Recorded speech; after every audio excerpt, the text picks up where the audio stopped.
kalau korang pernah layan movie James Bond, Skyfall, korang mesti pernah tengok ada satu scene ataupun babak ni di mana dalam movie tu menunjukkan sebuah pulau yang terbiar dan tak berpenduduk, macam abandoned lah, ditinggalkan. Sebenarnya bukan movie James Bond Skyfall je yang menunjukkan babak diorang syuting dekat situ. Banyak je movie yang berlatar belakangkan dengan pulau tersebut. Tapi mungkin korang tak perasan pun, mungkin korang ingat itu adalah teknik CGI ataupun teknik di mana kebanyakan movie Hollywood bergantung kepada kanvas hijau tu, dan kanvas hijau tu boleh menukarkan apa-apa saja background yang korang nak. Sebenarnya benda tu adalah real, benda ni memang ada, ataupun pulau ni memang ada wujud dalam dunia sebenar, iaitu pulau ni terletak di Japan. Kita panggil dia sebagai Pulau Hashima ataupun Gunkanjima pun boleh, sebab semua dua-dua tu bahasa Jepun juga. Jadi kita lebih senang sebut Pulau Hashima ataupun Pulau Kapal Perang lah bahasa Melayu. Pulau ni kecil je sebenarnya, dia bentuk macam kapal perang. Sebab itulah nama dia Gunkanjima. Gunkanjima ni bahasa Jepun. Kalau diolahkan dalam bahasa Malaysia, maksud dia adalah Pulau Kapal Perang. Kalau korang tahu lah, kapal perang ni sebenarnya dia bukan macam kapal biasa.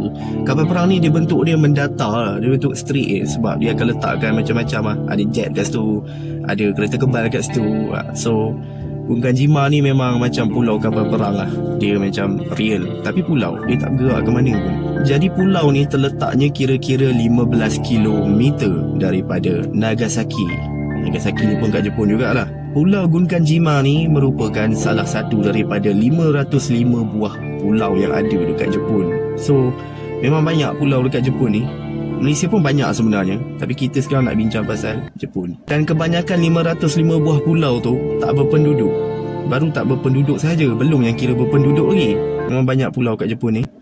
Jadi pulau Gunkanjima ni dia kelilingi oleh tembok laut, yang pada mulanya bukanlah ada tembok macam tu pun, dianya pulau sahaja, iaitu hutan dan pokok je.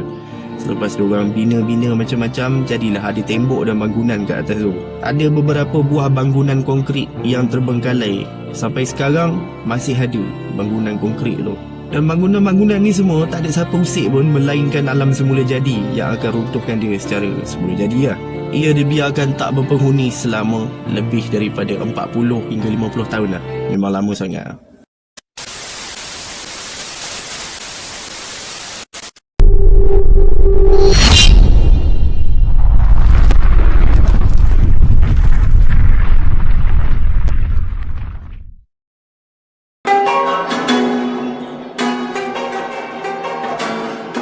Assalamualaikum dan salam kembali buat subscriber baru. Aku minta maaf sebab sejak kebelakangan ni aku tak ada produce video-video baru, sama ada video exploration ataupun storytelling. Sebabnya aku agak sibuk dengan urusan seharian yang membuatkan aku dan aktiviti YouTube aku agak terhad dan padat. Sedar tak sedar dah pun sebulan aku menyepi. Agak lama tu sebulan. Sejak video terakhir aku, iaitu aku explore di Istana Lama di Kuala Kangsar. Buat siapa yang belum tengok, korang boleh tengok. Aku ada sediakan link dekat bahagian atas ni. Oh ya, buat pelanggan-pelanggan baru yang korang tiba-tiba terjumpa channel ni ataupun tiba-tiba stuck dekat channel ni, perkenalkan aku Hakim. Aku pembuat video bebas yang berkisarkan tentang menjejak binaan ataupun bangunan-bangunan lama yang sudah pun ditinggalkan, untuk mencari tahu sejarah di sebalik tempat ditinggalkan itu dengan cara mini dokumentari oleh aku sendirilah. Yang menariknya channel ni, aku bukan buat video tentang aksi paranormal ataupun aksi-aksi yang kurafat, semua benda tu. Aku hanya buat video tentang explore dan sejarah. Sejarah mungkin lebih banyak lah dekat sini, sama banyak dengan explore. Sebabnya explore ni adalah satu aktiviti yang sihat dan sekaligus membahayakan. Tapi kalau korang minat, tak salah pun buat aktiviti explore ni. Jadi di channel ni tak ada kaitan pun dengan entiti ataupun paranormal. Kalau korang nak paranormal, sila keluar daripada channel ni dan carilah channel-channel lain yang menyajikan konten paranormal. Aku hanya menyajikan konten tentang sejarah dan explore. Dan korang jangan terkejut ataupun bosan dengan channel ni, sebab memandangkan sekarang ni aktiviti explore aku agak terhad. Jadi aku buatlah satu tema baru, iaitu storytelling. Kalau tak explore pun aku akan storytelling macam yang korang tengok sekarang ni lah. Kalau hari ni storytelling, insyaAllah esok-esok akan datanglah konten explore. So dia akan bergila-gila lah di antara explore dan storytelling. Jadi itu adalah dua tema sahaja. Dan konten storytelling ni aku buat khas untuk aku menceritakan tentang tempat-tempat ditinggalkan di seluruh dunia yang korang tak pernah tahu pun sebelum ni.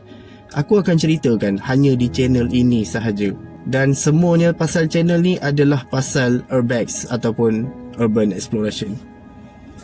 Okey lah, jadi dah agak lama aku membebel ni. Mungkin korang pun tak suka sebab korang nak tengok storytelling.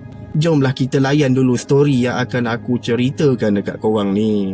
Pastikan korang tekan tombol dekat bawah ni, tombol merah ni, sampai dia jadi warna kelabu. Dan sila like sebagai tanda sokongan dan penghargaan anda kepada aku yang telah buat video ni khas buat korang. Semua tu adalah sangat bermakna bagi aku. Dan bila korang dah buat dua benda tu, aku hanya nak cakap welcome to the family.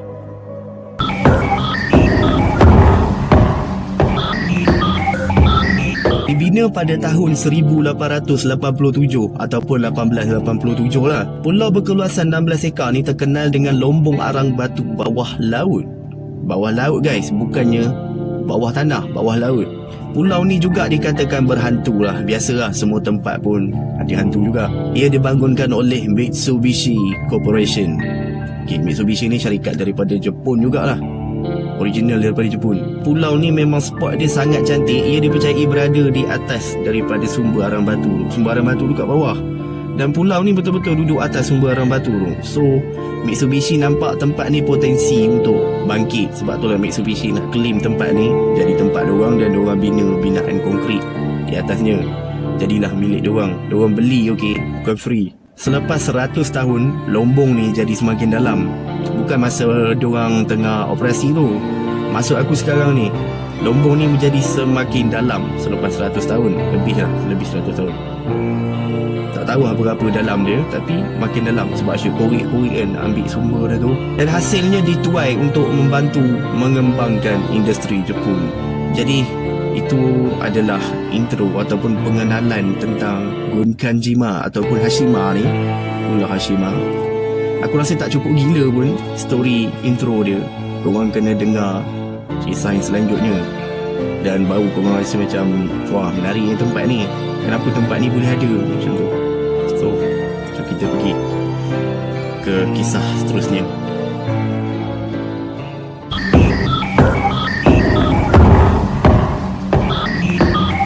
Pulau ni mempunyai satu apartmen 10 tingkat bagi menampung kesemua pekerjanya yang sangatlah ramai, sangat padat penduduk dekat pulau ni. Dan pulau ni hanya ada satu apartmen 10 tingkat bagi menempatkan semua diorang ni. Selebihnya hanyalah rumah-rumah biasa, rumah-rumah sebiji-sebiji ataupun 4-5 tingkat ke bawah. Selain itu, pulau ni juga terdapat restoran, kolam renang, sekolah dan banyak lagi lah. Kiranya kehidupan macam kehidupan kita yang dekat dunia luar ni. Macam sekarang ni, macam-macam lah. Aku pun tak tahu lah nak bayangkan. Aku bukan duduk sana pun. Aku cuma ambil story ni sebagai teladan kita lah. Pulau tu mencapai kemuncak penduduk tertinggi di dunia ni pada tahun 1939 dengan jumlah bilangan penduduk seramai 5,259 orang. Dan dianggap sebagai kepadatan penduduk tertinggi di dunia yang pernah dicatatkan. Kiranya korang bayangkan lah, tempat dia sebenarnya tak sampai pun 1 km keluasan purata pulau tu, dan penduduk dianggar 5,000 lebih manusia. Memang sangat padat lah. Walaupun diletakkan sebagai dalam satu flat apartmen 10 tingkat, dia still terlalu padat.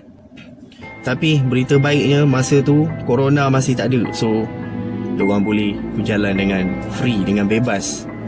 Sesak-sesak apa-apa pun tak apa kan, walaupun ramai sebab ada corona.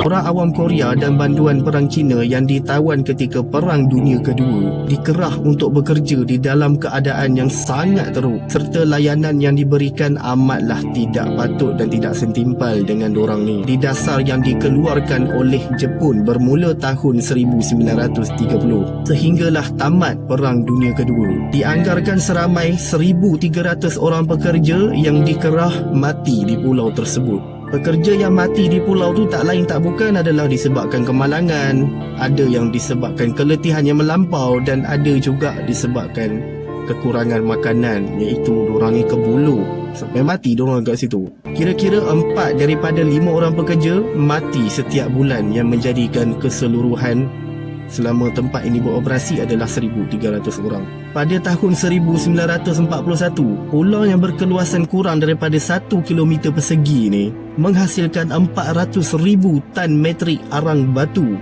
dalam setahun sahaja. Sehinggalah arang batu di sini telah pun habis, telah kering semuanya. Semuanya ditarah oleh Jepun.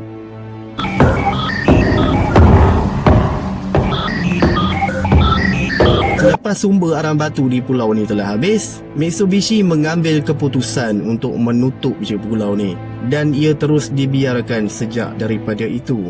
Apartmen dan bangunan-bangunan yang ditinggalkan tu mula menjadi usang dan ada juga yang dah runtuh. Pokok-pokok menjala di setiap penjuru, ada yang naik sampai atas bangunan, ada pokok yang dah tumbuh dalam bangunan itu sendiri sebabkan dah terlalu usang dan lama ditinggalkan. Surat khabar berterbangan di tiup angin. Pulau ini masih keadaan seperti yang sama ditinggalkan lebih 50 tahun yang lepas. Wow, aku boleh bayang betapa nostalgianya pulau ni. Sayang betul. Kalau tak, aku mesti akan explore ke sana.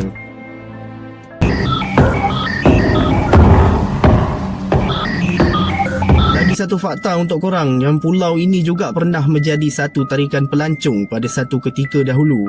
Kerana keadaannya yang tidak terganggu oleh sesiapa, memandangkan pulau ini berada di tengah-tengah lautan, dah tentulah tak ada orang yang ganggu pulau ni.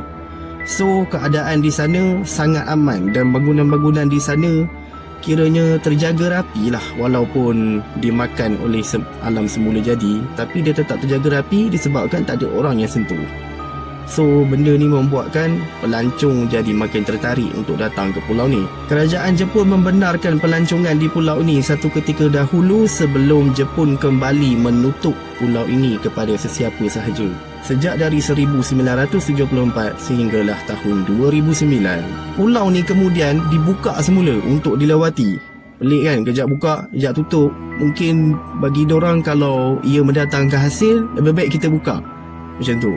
Dan apa yang menarik dan apa yang membuatkan ramai juga yang kecewa dan tak puas hati, pulau ni bila dia buka balik tu, dia automatik diluluskan dan tersenarai di dalam UNESCO World Heritage di dalam 5 Julai 2015.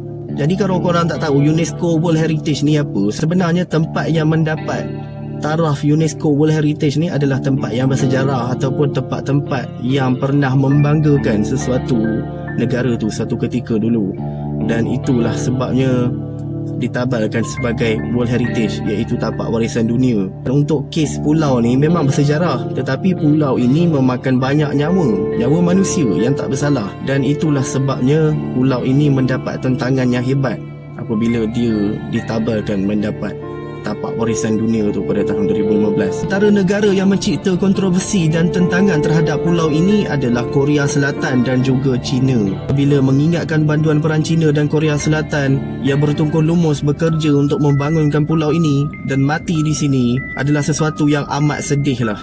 Dan memang wajar lah bila Korea Selatan dan China bising pasal ni. Apapun Pulau Hashima tetap tapak warisan dunia oleh UNESCO sehinggalah sekarang. Dan korang boleh melawat pulau ni kalau korang nak, sebab pulau ni masih terbuka untuk sesiapa sahaja untuk melancong ke negara matahari terbit ni dan pergi ke Pulau Hashima. Ada beberapa bangunan yang korang boleh masuk, tapi hati-hati sebab ada juga bangunan yang boleh runtuh pada bila-bila masa. Jadi setakat itu sajalah kita punya cerita untuk hari ini. InsyaAllah kita akan bertemu lagi di lain hari di episod Explore. Kalau korang dah biasa dengan channel ni, korang akan faham bagaimana cara channel ni bekerja dan hanya aku yang uruskan channel ni. Jadi tak heranlah kalau kadang-kadang aku menghilang dan muncul balik, sebab hanya aku yang menguruskan channel ni. Bila aku busy, channel ni pun busy. Dia akan mati bila aku busy. Aku harap korang akan terus setia dan tetap setia biarpun tak ada video baru yang keluar, sebab aku sangat menghargai sokongan korang. Jadi terakhir, perkenalkan aku Hakim. Jumpa anda di lain hari, InsyaAllah. Sila tekan tombol subscribe dan pastikan anda like sebagai tanda sokongan. Assalamualaikum Hakim. Jumpa lagi.